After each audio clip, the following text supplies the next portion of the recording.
Hi, good morning. എല്ലാവർക്കും ഒരു നല്ല ദിവസം ആശംസിക്കുന്നു. ഇന്ന് ഞാനൊരു വെജിറ്റബിൾ പുലാവ് റൈസ് ഉണ്ടാക്കാൻ പോവാണ്. അതിനാവശ്യമായ basmati rice, vegetables, any vegetables you can choose. ഞാനിവിടെ ബീൻസും ക്യാരറ്റും കോണും ആണ് എടുത്തിരിക്കുന്നത്.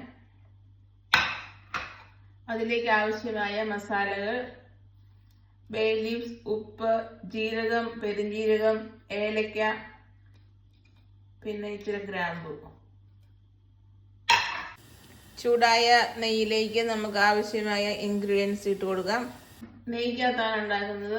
വെജിറ്റബിൾസ് എല്ലാം നമ്മൾ ഇട്ട് കൊടുത്തിട്ടുണ്ട്. ഇത് വഴണ്ട് കഴിയുമ്പോൾ നമ്മൾ അതിലേക്ക് റൈസ് ഇട്ട് ഒന്ന് ഫ്രൈ ആക്കി എടുക്കും.